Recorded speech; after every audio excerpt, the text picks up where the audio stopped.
henceforth we are beginning late, and that's my fault. But thank you all for joining us this morning. I know we will have a wonderfully entertaining program from Janet. Don't you want to learn how to travel to Europe on $5 a day? Of course you do. Anyway, Sherry is going to help us get started from a melodious standpoint. Oh, there's two other gentlemen. Thank you. Yay. No, come on in. So Sherry, if you...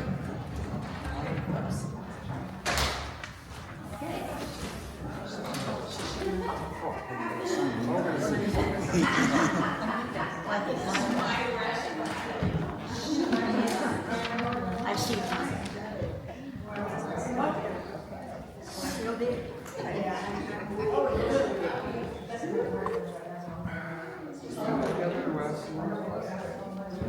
You get one?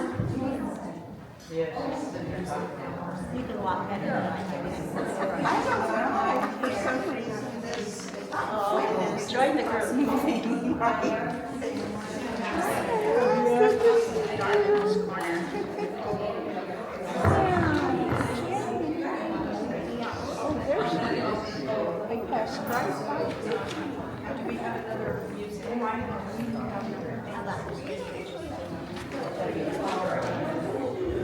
Oh, I don't have one now. Thank you, Sherry. Oh, the lady just came in next to mine. I can't believe it's November and your birthday's on Saturday. Yes, we are, right? So how you doing? My goodness, it's so nice to see so many here. So, you'll have to share some of your, hello. You'll have to share some of your music with other people because we have a really good crowd here today. I just want you all to know that a little while ago, I started saving the songs from year to year. And this is the first time I've had one that I repeated that we have recycled. So if you leave your song sheets, I will take them out if you wish. Unless you want to take it home, that's okay too. But you used to give it to the Christian Education Department or something, and so then we don't do that anymore. So anyway, time for this hymn for Thanksgiving. Okay, Bobby.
Janet will come forth with her devotion for the morning, please.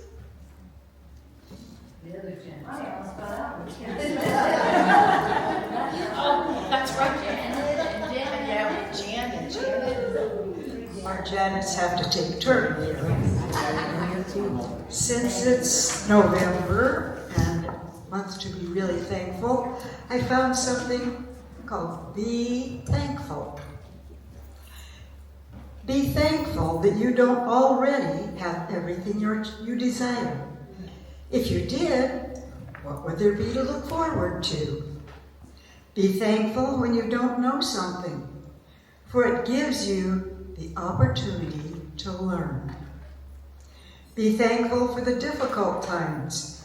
During those times, you grow. Be thankful for your limitations. They give you opportunities for improvement. Be thankful for each new challenge, which will build your strength and character. Be thankful for your mistakes. They will teach you valuable lessons. Be thankful when you're tired and weary, because it means you've given your all. It's easy to be thankful for the good things, yet a life of rich fulfillment comes to those who are thankful for the setbacks. Gratitude can turn a negative into a positive, and they can find a way to be thankful for your troubles, and they can become your blessings. And it says author unknown, so I can't tell you who wrote it.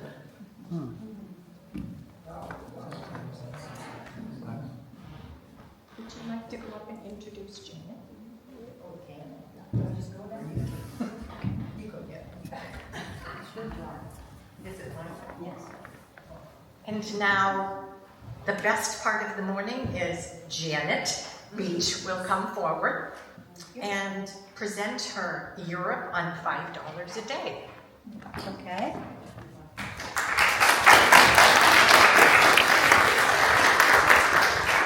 I have to fix this light so that it shines here, because it's dark up here.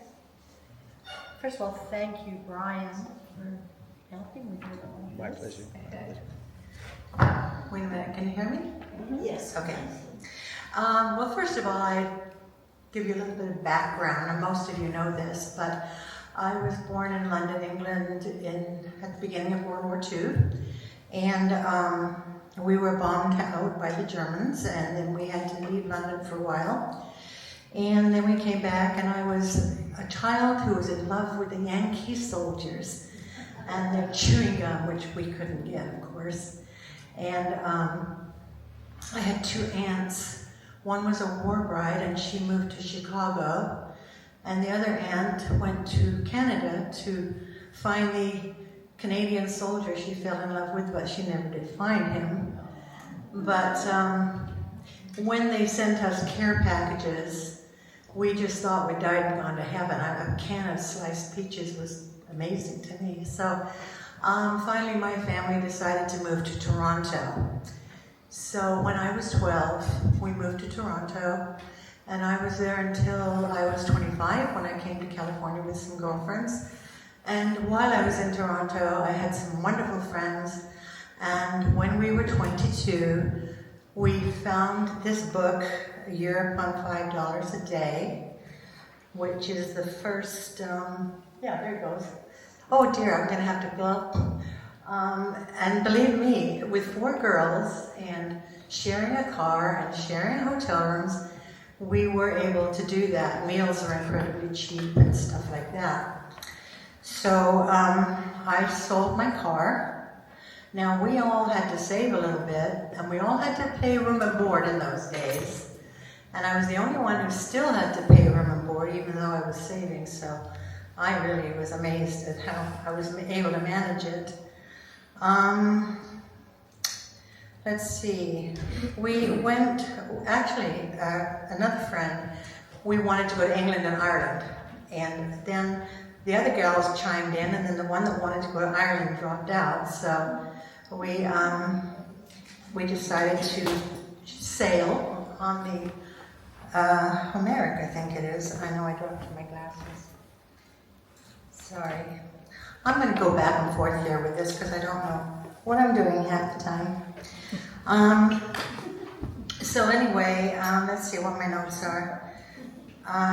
Yes, we all had jobs, and I was very lucky. They gave me a a leave of absence. Everybody else had to quit their job, so I was lucky there. And so we started off driving up to Montreal, and we sailed for Montreal. We saw the Queen Mother in Montreal. And then I had come on a ship 10 years earlier and was seasick, but luckily I wasn't seasick this time. So there were 4 of us, and that might be the next picture, picture 3. That's Vera on the left, Lori next, me in the middle, and Dolores. And Dolores lives up in Santa Maria, and I said, Dolores, you've got to come down. And I surprise guest, but she couldn't get away, so. And then we were in the dining room with 4 guys that were on the ship that we knew. And they were even on the same ship when we sailed back, which was weird. But they went to Slavic countries and had different experiences. All they had to do was not sell their blue jeans, or they'd have no clothes, because everyone wanted their blue jeans. Most of you won't know who this is, but our waiter on the ship looked like Dr. Ben Casey. Does anyone remember him? Oh, yes. So we went to Buckingham Palace. When we arrived, we took as much food as we could from the ship. And when we got to England, we stayed at the YWCA. And let's see where I am. We went to Buckingham Palace. And I had that's the way, he's a little ahead of me here yet. We went to Buckingham Palace, and I visited relatives. We went to the zoo. But then we went to Paris. You've gone back. Okay, that is a Panhard. It's called a Panhard. And that's what we drove for 3 months all over Europe. And we'd sing a lot, so people would call us the Panhard Sisters. And let's see, we had 4 suitcases and 1 duffel bag, which we had to take turns dragging with all the shoes in it. But the 4 suitcases did fit into the trunk. And when you think of going to Europe with 1 suitcase from June to September, you can imagine we got sick of our clothes. But anyway, that's how it was. And then the bidet. There. Okay, that's Dolores, the one that can't come down. We didn't know what a bidet was, so she washed her feet in it. And so, of course, I had to take a picture of that. So, let's see now. Then, while we were in Paris, we went to the Sacré-Cœur, and that's that. And of course, we were wearing heels and dresses. Never, never now. In fact, we had Bermuda shorts, and when we were in Spain, all the guys were around us pointing, and then the gendarme or whatever they are in Spain, he said, pantaloons, pantaloons. So we obviously weren't supposed to be doing that. Of course, we went to the Arc de Triomphe and all those places there in Paris, Notre Dame. And there's a neat story about Notre Dame. That's Vera in front of Notre Dame. But the next one, Eiffel Tower. You got that? Yeah. The girl in pink there, I worked with her in Toronto, and she went to Paris to school, and we had her address. But when we were in Paris, we didn't have a phone number, we didn't know where the address was, and I was so sad that we weren't going to get to see her. And this is the biggest coincidence of my life. We were taking the metro, the subway, to go along the Seine River for a ride. And one person was standing on the other side of the subway station, and it was her. I mean, not only millions of people, but the time frame, So she spent the day with us, so that was absolutely wonderful. So anyway, we went to Biarritz, which is the Riviera of the Atlantic, and it's beautiful, that's it. And then when we were in Burgos, Spain, that's the church there. When we went to Burgos, we didn't have any reservations, and we just, went and stopped where we wanted to. But in Burgos, I found out later that they make a lot of movies there. They were making El Cid at the time that we were there. And we were met by many, many handsome guys on motorcycles in the military. And in fact, one wrote to me, and it was all in Spanish. And when I got back, a guy interpreted for me. And I was so glad I didn't do anything bad because the letter was very innocent. But anyway, while we were in the hotel in Burgos, it was very cheap, and there were 4 of us in one room, and it had a sink, and there were cockroaches all over. We're killing them all over, and Peggy knows about cockroaches. And then the bathroom up the hall was horrible, and no curtains on the window. And so I thought, I'm not going to go down there at night to go to the bathroom. So because we had a sink in the room, I told the girls, I'm just going to sit on the sink here. So that's what I did. And I pulled it away from the wall. And the plaster, and the plumbing, and the water, all came down. Dead cockroaches floating everywhere. And so I got my little Spanish-English dictionary, and I went down there, and I said, "Sink, lean on the sink." He just nodded, and they called a plumber. We left the next morning, so we got away with it. And so then we went to Madrid, and we saw a bullfight, and several bulls were killed, I think 6. And so we all cried. And then there is a flamenco dancer that we met. Some of these pictures are very old because they're from 1962, so, you know. Then we went to Lisbon, where my friend Tessa, her mother had a bed and breakfast type of thing there. We did go to Barcelona too, where they're making that church that's being built for hundreds of years. That's amazing. And while we were at the bed and breakfast, we came home one night, opened the door, turned on the light, and the black floor turned white. That's how many cockroaches were on the floor. And that's really what I remember about this one more than anything. So anyway, then we went to Italy, and there's a Colosseum. I think that's picture number 16. Yeah. So we met those guys, and it really is true. They do pinch your butt. But we didn't care. And what happened when we were there is that there were so many cats running around, and everyone was feeding them spaghetti. So I thought that was interesting. And so then we went to Nice and stayed for a few nights. Even in Nice, our hotel was $4 a night. Probably my share, because I've been reading these postcards. And it wasn't sandy, it was all pebbles, and I was surprised at that.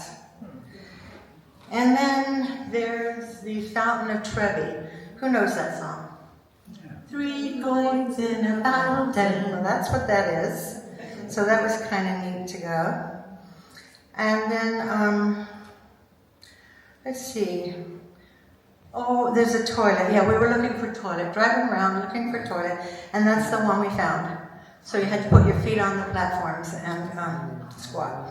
But it was interesting there. Cokes were 30 cents and wine was 17 cents. I had that written down. We went to St. Peter's Square and the Sistine Chapel, and of course we saw that wonderful ceiling and all the paintings. And we went to the top of that's St. Peter's Square, yeah, that's Laurie and Dolores. And then we went to Pisa, we climbed to the top. How many could climb to the top now? I couldn't.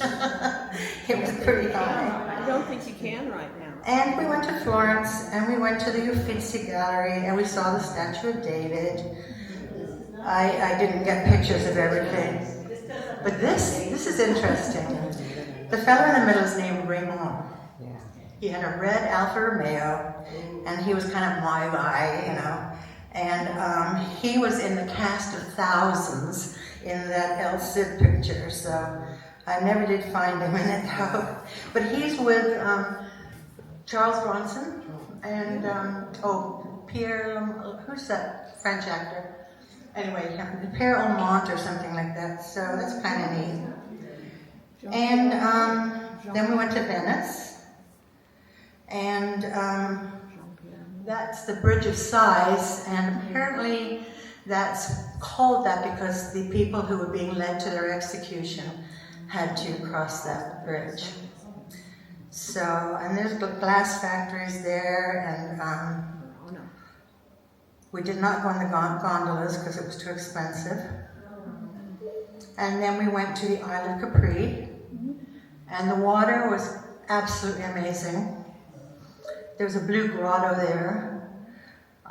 We also went to Naples, and that's where we had pizza. Pizza was just being introduced back then, but we had it in Naples, so that was my first experience. Then we went to Pompeii, and they had discovered and uncovered so much more by now, but still it was amazing to see the ruins. They made these by pouring into the shapes that people were covered with the ashes or something. And they wouldn't let us into this one rich home because it had apparently suggestive paintings on the wall, so the women weren't allowed in. There's a picture of Vesuvius too. I remember thinking, gosh, Jesus might have walked along this road, so that was kind of neat. And Vesuvius is the volcano that erupted. I think that might be the next picture. Yeah, there's back there. That's Dolores and myself. And Yeah. When you see Vesuvius there, see how it looks like it's two peaks? It actually was one peak, and it blew off half of Vesuvius when it happened in 79 AD. So it looks like there's two, but it's actually because it blew off half of the wall. I knew that Myra wanted to get in on this. Yeah, it is interesting. She'll just tell me to shut the front door later. Anyway, let's see. Vesuvius. Then we went to Monaco. So we saw the palace of, Princess Grace. And I think it was a 15-minute walk from wherever we were. And we went to Monte Carlo. Went to a beach party, met some guys from California. And we boated to the Blue Danube. Oh, Vienna was interesting. The four of us are walking along the street, and this big red Cadillac convertible comes along.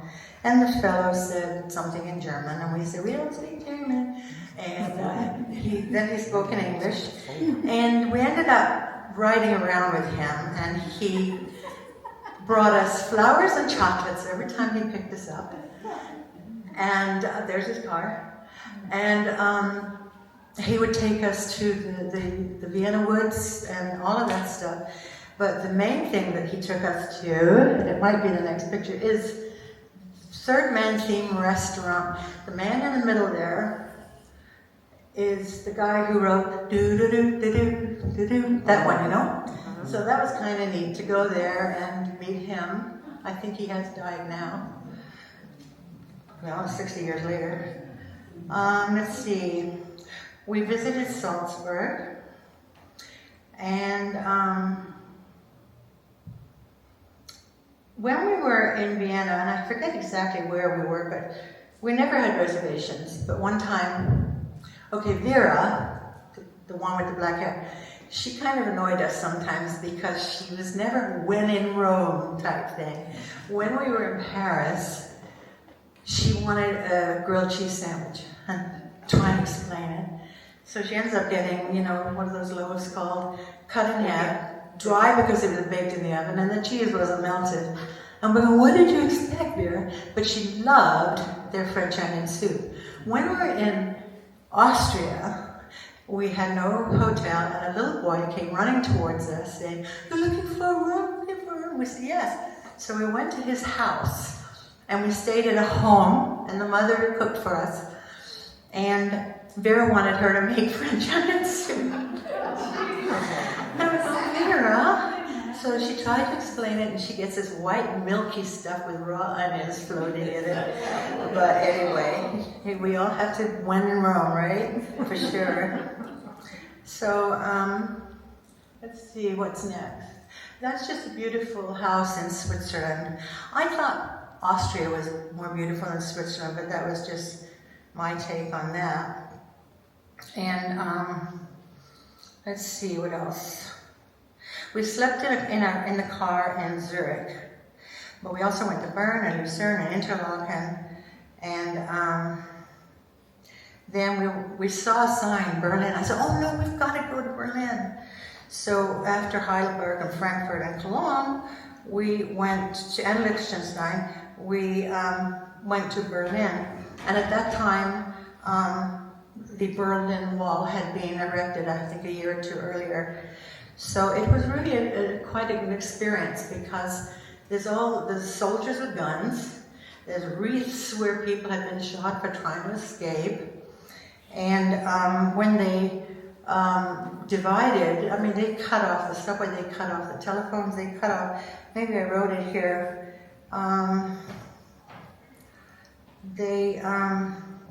I didn't write it down, but everything was totally divided. But when we went to East Berlin on a tour bus, it was like night and day. West Berlin was like America. East Berlin was gray. People didn't wave, people didn't smile. There were still ruins from the war. Everyone had a kerchief on their head, and it was like, you know, and you couldn't get off the bus. You had to stay on the bus till you came back. So that was an interesting experience. And, in Berlin, okay. Next picture, I think. Yeah, that's the Berlin Wall. And you can see a wreath there, I think. Maybe you can't. And then the next picture, that's the library where Hitler burned all the books. So I took a picture of that. And then the next picture, I think that's the Kurfürstendamm. See, I can say it. That's Lori in Berlin. And then there he is, Jürgen. We met two guys, Vera and I, and they were going to pick us up at our hotel. And I was sure I was going to be with the blonde guy, because he was blonde, I was blonde, and blah, blah, blah. But as soon as they walked in, he walked over to me and he took my coat and he put it over his shoulder, and I thought, wow, how sexy is that? And so we spent 2 days with them, and we stayed in touch for quite a while afterwards. So he gave me this book, and it's called Berlin Halb und Halb, and it explains the East and West Berlin situation. So that was pretty. And he wrote in it, where did he write it? Oh, I can't find it. But he wrote, to my little whoops, because every time I dropped something, I'd say whoops, and that's the nickname he gave me. Very interesting, right? So anyway, let's see.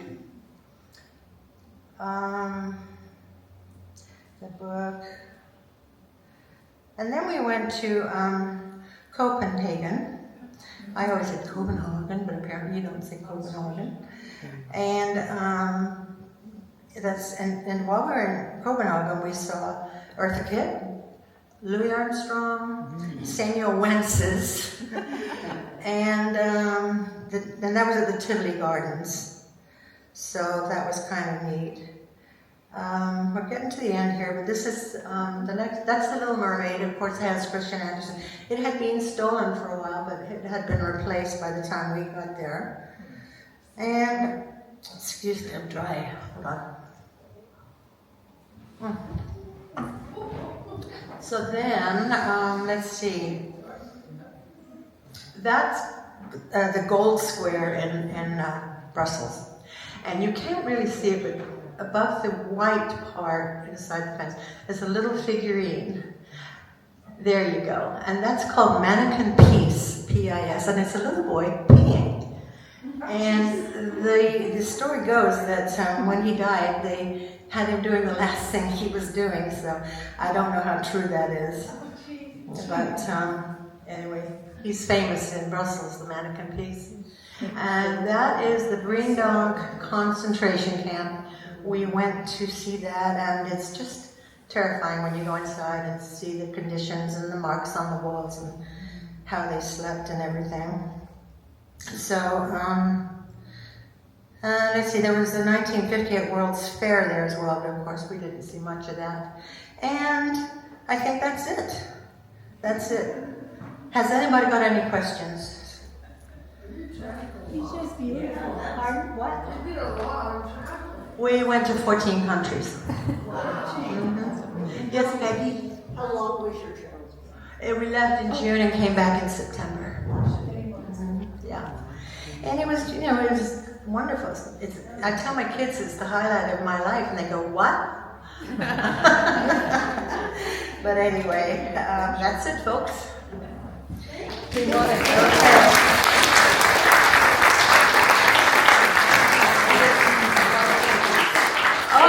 So much for being here and giving us a wonderful tour. It was wonderful. Yeah. Thank you. Okay. Yes, we appreciate it. Okay. Thank you so much. Be careful. Yeah.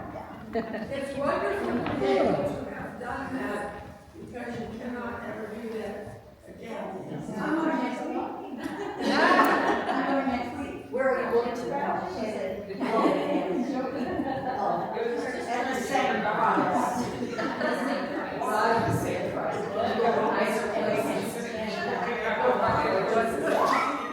Janet, I have a question. Okay.